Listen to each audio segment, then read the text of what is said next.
औज़ुबिल्लाहिमिनश्शैतानिर्रजीम बिस्मिल्लाहिर्रहमानिर्रहीम। अस्सलाम वालेकुम बच्चों, उम्मीद कर रहा हूँ कि सब लोग बिल्कुल खैरियत से हैं। आप सब जानते हैं कि सेकंड ईयर की ऑनलाइन कोचिंग क्लासेस का आगाज़ किया जा चुका है। इस हफ़्ते डेमो क्लासेस दी जा रही हैं ताकि आप मेथोडोलॉजी समझ लें।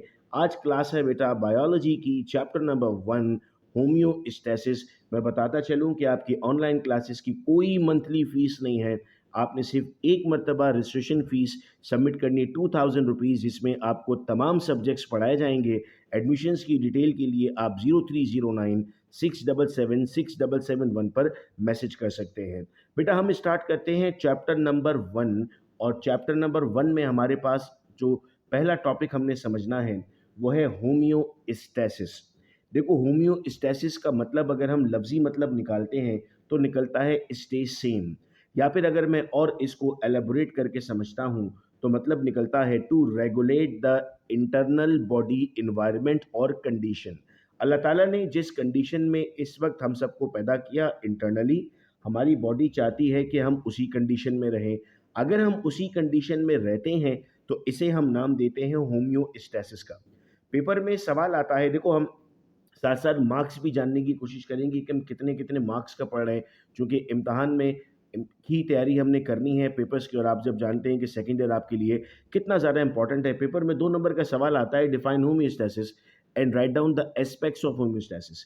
जितना भी रिटन मटेरियल होगा वो पीडीएफ की सूरत में जो लोग रजिस्टर्ड हैं उन्हें व्हाट्सएप ग्रुप में मिलता रहेगा और वो अपनी कॉपीज़ को मेंटेन करते रहेंगे।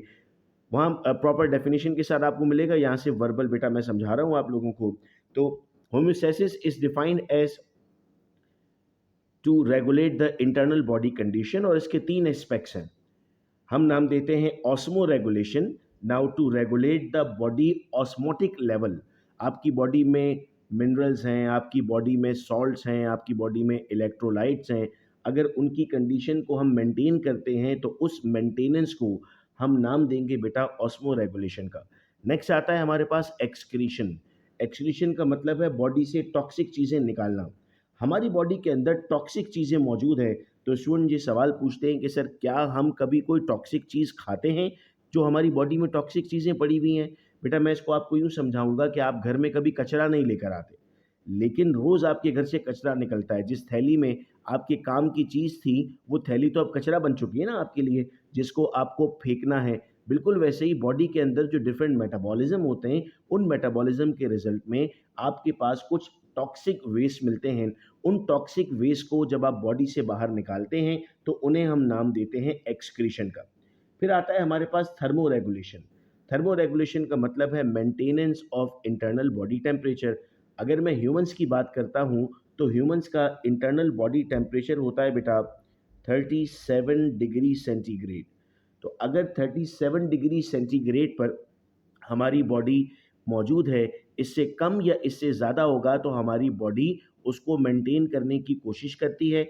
वो चाहती है कि टेम्परेचर आपका 37 रहे, इसीलिए कोल्ड टेम्परेचर और हॉट टेम्परेचर में आपके पास ऑस्मो रेगुलेशन थर्मो रेगुलेशन की जाती है। सिर्फ ह्यूमन बॉडी नहीं बल्कि जितने और भी एनिमल्स हैं या अगर कोई प्लांट्स हैं तो उनका भी अपना एक इंटरनल बॉडी टेम्परेचर होता है, उसको मेंटेन किया जाता है। सारे लॉन्ग लॉन्ग क्वेश्चंस हैं, अभी तो हम इनको एस्पेक्ट के हवाले से समझ रहे हैं। अब आते हैं हम एमसीक्यूज़ के पॉइंट ऑफ व्यू से अगर देखते हैं, हम जानते हैं कि पिछले साल हमने लास्ट में एमसीक्यूज़ की तैयारी की थी, लेकिन इस मर्तबा से तो हम स्टार्ट से ही अपने एमसीक्यूज़ के पोर्शन को बहुत ज़्यादा स्ट्रॉन्ग करेंगे। सर एमसीक्यू आता है और शॉर्ट क्वेश्चन में पूछा जाता है कि कितने आपके पास मौजूद हैं एक्सक्रीटरी प्रोडक्ट्स और वो किन किन एनिमल्स के लिए होते हैं। तो बेटा हमारे पास 3 मेजर एक्सक्रीटरी प्रोडक्ट्स मौजूद हैं जिनमें अमोनिया, यूरिया और यूरिक एसिड शामिल है। अमोनिया हाईली टॉक्सिक है, NH3 जिसका फॉर्मूला है, इट इज़ हाईली टॉक्सिक और इसको बहुत ज़्यादा पानी चाहिए बॉडी से बाहर निकलने के लिए। अल्लाह ताला की कुदरत देखिए कैसी है कि अल्लाह ताला ने इस अमोनिया को एक्वेटिक एनिमल्स में रखा है, चूँकि उनके पास पानी की कमी नहीं है और बहुत पानी है। ये एहसान है अल्लाह ताला का हम सब पर। हम कहते हैं जितना हम पढ़ेंगे उतना हम जानेंगे कि अल्लाह के कितने एहसान है हम पर। अगर हमारी बॉडी में रख दिया होता तो बहुत प्रॉब्लम रहती हमें। अल्लाह ने एक्वेटिक एनिमल्स की बॉडी में इसको रख दिया। ये हाईली टॉक्सिक है और इसको पानी ज़्यादा चाहिए होता है। तो पेपर में अगर सवाल पूछा जाता है कि फिशेस जो है वो किस फॉर्म में एक्सक्रीटरी प्रोडक्ट को रिलीज़ करती हैं, तो जवाब बन जाएगा हमारे पास अमोनिया। फिर आता है बेटा यूरिया। यूरिया के लिए हम कहते हैं they required moderate water. Moderate से मुराद ये है कि दरमियाना मिकदार में, जैसे हमारी बॉडी से ह्यूमंस जो हैं वो यूरिया एक्सक्रीट आउट करते हैं। यूरिया के बारे में हम यहाँ पढ़ते हैं कि यूरिया पहला वो ऑर्गेनिक कंपाउंड है जिसे लैब में बनाया गया था। जब चैप्टर 6 हम ऑर्गेनिक केमिस्ट्री का पढ़ेंगे तो उसमें ये डिटेल से हमें मिलेगा वॉलर थ्योरी में। फिर आता है बेटा आपके पास यूरिक एसिड।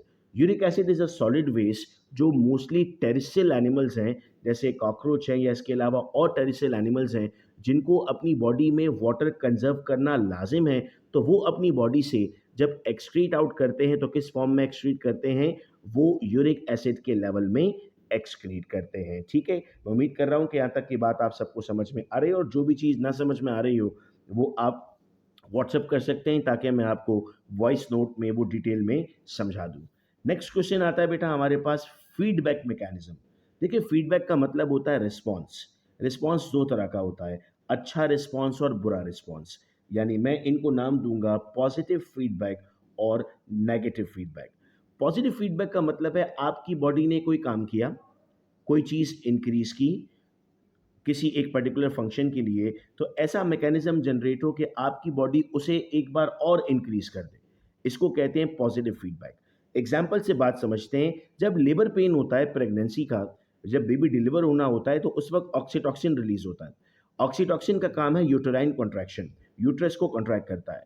जब ये ऑक्सीटॉक्सिन रिलीज होता है लेबर पेन में, तो पिट्यूटरी ग्लैंड इसे और रिलीज करवाता है, मोर ऑक्सीटॉक्सिन, ताकि प्रॉपर यूट्राइन कॉन्ट्रैक्शन हो और बेबी डिलीवर हो।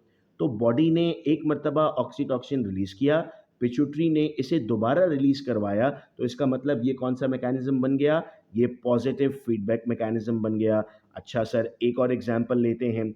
लैक्टेटिंग मदर, मिल्क प्रोडक्शन, वो ख़वातीन जो बच्चों को दूध पिलाती हैं, उनकी बॉडी में दूध बनता है ना ज़्यादा। जितना ज़्यादा वो दूध पिलाती हैं, अल्लाह की कुदरत है कि माँ के कदमों तले इसीलिए हमने जन्नत रखी है कि उसकी बॉडी से हमें न्यूट्रिशन मिलती है, बहुत सारी तवानाई मिलती है, एंटीजेंस मिलते हैं, एंटीबॉडीज़ मिलते हैं। इसीलिए अल्लाह ताला ने इतना बड़ा दर्जा दिया है माँ को। मिल्क प्रोडक्शन जितनी ज़्यादा होगी उतना बॉडी प्रोलैक्टिन रिलीज़ करेगा। जितना प्रोलैक्टिन रिलीज़ करेगा उतनी हमारी बॉडी में फीमेल्स में मिल्क प्रोडक्शन होगी। तो ये भी किसकी एग्जाम्पल बन गई, ये भी हमारे पास बन गई मिल्क प्रोडक्शन की एग्जाम्पल। अब आते हैं नेगेटिव फीडबैक पर। आप कहेंगे सर पॉजिटिव तो समझ में आ गया, नेगेटिव क्या होगा। देखो, आपकी बॉडी में ब्लड के अंदर ग्लूकोज का लेवल बढ़ गया। अब बॉडी क्या चाहती है, बॉडी चाहती है ब्लड के अंदर ग्लूकोज का लेवल कम हो, ज़्यादा ना हो। तो बॉडी क्या करेगी, बॉडी इंसुलिन रिलीज करेगी। जब बॉडी इंसुलिन रिलीज करेगी तो ये इंसुलिन इस ग्लूकोज के लेवल को कम करेगा। आप ज़रा समझो, ग्लूकोज लेवल बढ़ा, बॉडी से इंसुलिन रिलीज हुआ, इंसुलिन ने ग्लूकोज लेवल कम कर दिया। इधर क्या हुआ था, ऑक्सीटॉक्सिन आया, पिट्यूटरी ने और ऑक्सीटॉक्सिन बनाया। लैक्टेटिंग मदर थी, मिल्क प्रोडक्शन थी, ज़्यादा प्रोलैक्टिन बना। लेकिन यहाँ पर ग्लूकोज बढ़ा, इंसुलिन आया, ग्लूकोज कम हो गया। इसको नाम देते हैं बेटा हम नेगेटिव फीडबैक मैकेनिज्म।